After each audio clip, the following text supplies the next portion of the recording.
la cooperativa Al Carub, oggi un'interessante iniziativa di aggregazione sociale qui al Ginger, un'iniziativa che ha uno scopo ben preciso. Ecco, come si svolgerà?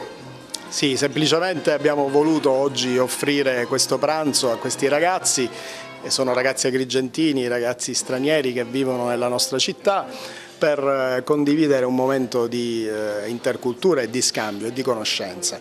Noi offriremo questo pranzo, utilizzeremo i prodotti di una cooperativa che gestisce beni confiscati alla mafia nel Corleonese. Questa cooperativa si chiama Lavoro e non solo. I prodotti che utilizzeremo oggi nel nostro menù saranno i ceci, le lenticchie, la pasta, prodotti appunto da questa cooperativa, per dare anche un senso di coesione e di supporto a chi nel territorio opera nel senso della legalità e della solidarietà. Oggi siamo qui insieme ai ragazzi, gli ospiti della comunità, per condividere questo pranzo insieme ai ragazzi del liceo. Spero sia una bella giornata da trascorrere insieme e i ragazzi sono felici di conoscere ragazzi italiani. Sicuramente questo è un primo passo per continuare ad incontrarci, a collaborare con Carmelo Roccaro e con la sua associazione, il Carube. Qual è stato lo spirito di queste pietanze che tu hai scelto?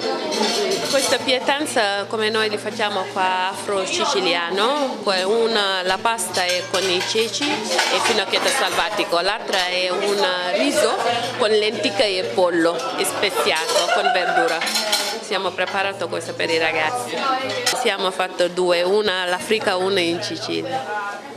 L'Unione degli studenti di Agrigento, che è fortemente felice se non onorata di poter partecipare oggi in un periodo storico-politico fortemente complesso come questo, in cui le differenze si acuiscono a causa di propagande politiche qualunquiste e xenofobo, e nel senso della differenza del colore della pelle diviene fondamentale oggi ricostruire porti, tra virgolette, sicuri di civiltà, di integrazione e di cultura.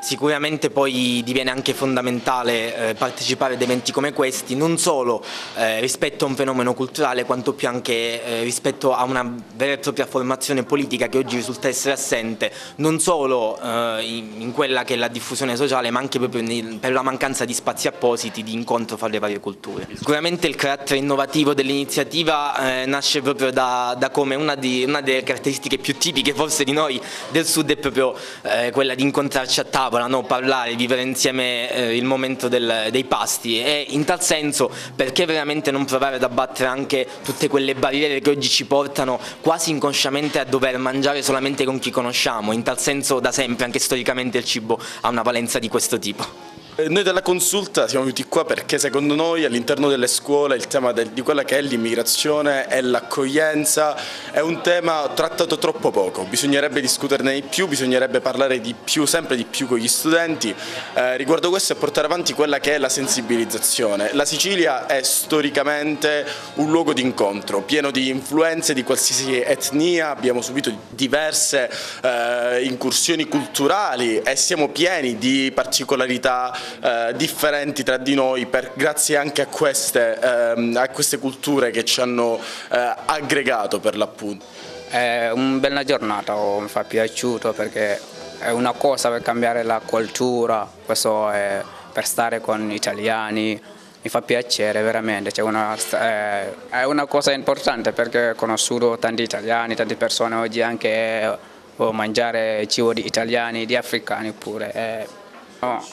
Sono gambiano, nato in Gambia, ma entrato in Italia nel 2016, veramente ho cresciuto, ho cambiato la mia vita, ora magari voglio stare qua tutta la mia vita.